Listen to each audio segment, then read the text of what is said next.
This is I Want Studio Podcast Show, episode 24. I am your humble host, Galax. It is part 2 of Jeff Herman's interview, a professional astrologer and owner of a production company in Los Angeles. Take a listen. In closing, since we get pretty much everything where you started in the 70s from your mom, you managed to take it over and captivate two parts of your life, which is the astrology and the production company. You knows about how to approach it in helping people through cycles, giving them benchmarks so they could move forward aggressively. And plus you go in more detail and tell us about where the planets are in between, like Saturn and Pluto, and how it can come into our lives. For example, 2011 and the crash in 2009. So you open up a lot of great information. So what I would like to know now, there's 3 questions. You could answer them as fast as possible. The first one is, what advice you would like to give someone who wants to pursue a career similar to yours? Well, I mean, everyone's individual. Everyone has different goals. And, I treat every reading as that, as an individual. I spend a lot of time before I do a reading, because no two people are alike. I do not believe in modern astrology where they tell you are your astrology. Most people know their sun signs, their Pisces or their Aries or something like that. And that's their sun sign. Ancient astrology doesn't do that. It looks at the chart as a whole, and it really views it in a much different light. And I think a much more accurate light, because it looks at cycles and also at phases that are very powerful. That's what I would say, is it's valuable to look at that to see, again, what's the most appropriate way to maybe effectively use your energy. The other thing I like about ancient astrology is it's also what we call divinational. You can ask questions, and modern astrology doesn't do that. It's literally called interrogations. You can literally ask a question, get answers from it that are very appropriate. Gives you good guidance. I wouldn't call it predicting the future. I would call it looking at energy patterns. People are mostly familiar with it, and you made it clear it is not the same. Very well said. No, it's not. In fact, people often find in Vedic astrology they have a different sun sign than they do in tropical Western astrology. The reason why the Vedic astrology uses a sidereal zodiac, and it uses a lot of different analysis methods that are not used in modern Western astrology. Not that modern Western astrology doesn't have some value. It certainly does, but I find the traditional astrology, which is the more, what we would call medieval, all the way back to Egypt and Chaldea and Greek, much more accurate because of the way its tools are used, and it's much more astronomical. In fact, they're not even using the full correct zodiac when they use the modern planets. So again, I'm not saying you can't get some value out of modern astrology, but I think the ancient stuff is better, not because it's ancient, but because it's a more complex and I think more accurate system. Well said. What is the one thing you wish you'd known before you begin your career? Well, I mean, hindsight's always 20/20 with everyone, and that's another interesting thing about looking at Vedic astrology. A lot of times we are brought to people or situations that at the time may be very difficult and challenging. Like, many people will have trials and tribulations through their lives that are very, very hard to understand. And I parallel Vedic astrology a lot to psychology and psychiatric work, where you can literally analyze your kind of viewpoints from things from a different angle. One of the philosophies of the ancient world was we are spiritual beings having a physical experience, and that we have cycles or karmic energies and encounters for a reason, and it's to purify and rectify the soul, to make it grow. People listening to me might say, well, that just sounds like life's lessons. Well, that's exactly what it is. It's just another viewpoint to look at it from that viewpoint. And I think it helps us react in a more appropriate way. So that's I think another viewpoint. I actually work a lot with psychologists and psychiatrists, and we discuss these matters, and it's very interesting how the parallels fit in. It gives you rationale to actually understand things. Well, Jeff, I must applaud what you just said, because no one has explained that part so clearly like you did. And there is quite a lot in your teachings, and I can see that. So let's go to the third third and last question. Do you think you, Jeff, was born for a reason in this world? I think everyone was born for this reason in a world. One of my favorite movies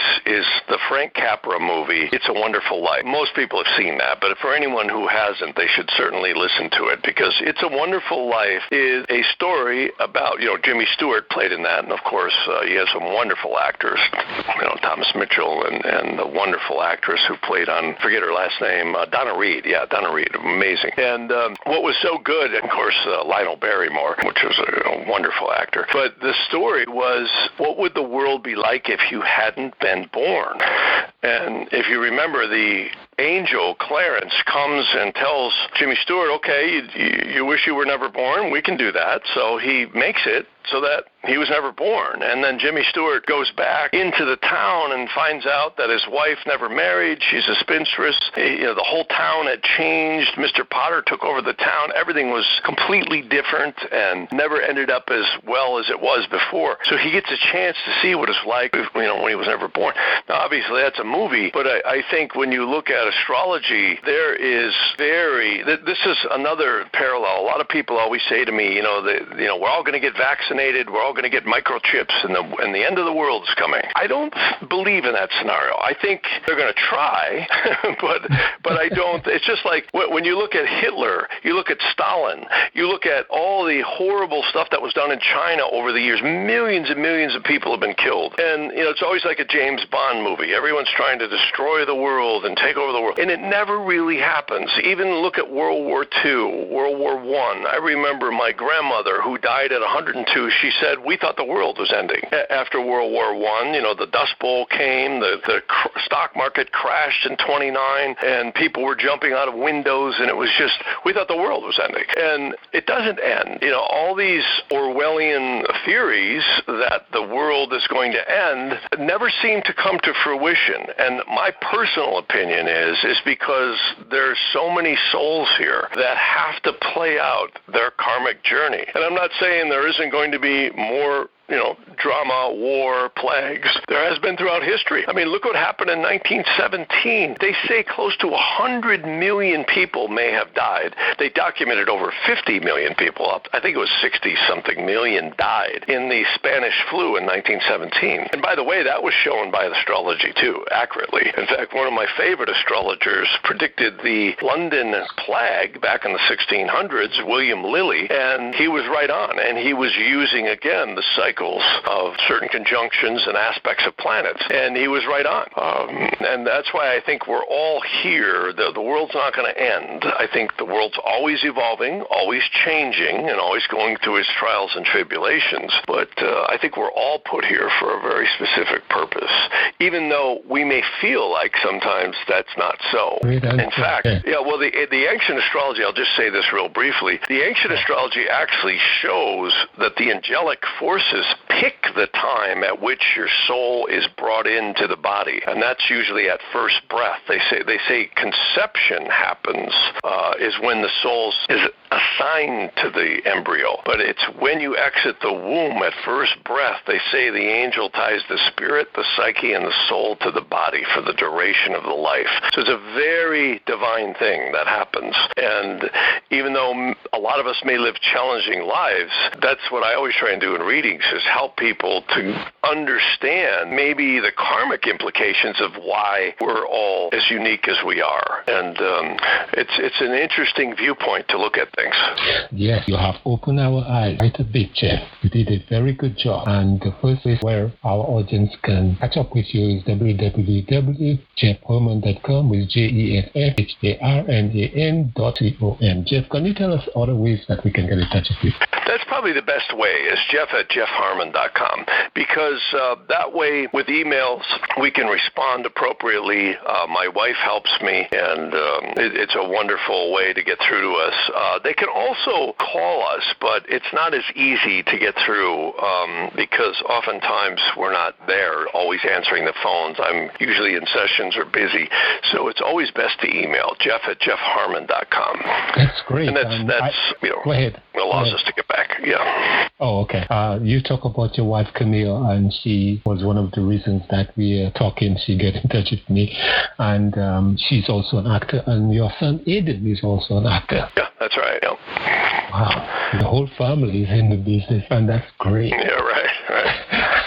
Yes, I must say thank you. It was a great interview. I learned a lot. And, thank you. And I wish you best of luck. You bet. Thank you, and stay strong. I think New York's going to come back eventually here. I really think this summer things are going to start to open up. I think this is going to leave an indelible impression upon the world. That's exactly what happened with 9/11. That's exactly what happened with the bank crash in 2008 and 9. But I think we're going to get through this, and it really looks like by fall this thing starts to clear up even more. There's lunar mansions that the moon's nodes have been in that every time this happens, in fact, AIDS broke out on this, and other pandemics have broke out on conditions like this. They happen about every 18 and a half years. And what I'd like is we're going to get a nice break here in June, but I think by fall we're going to see it even clear up more. Thank you for that added piece.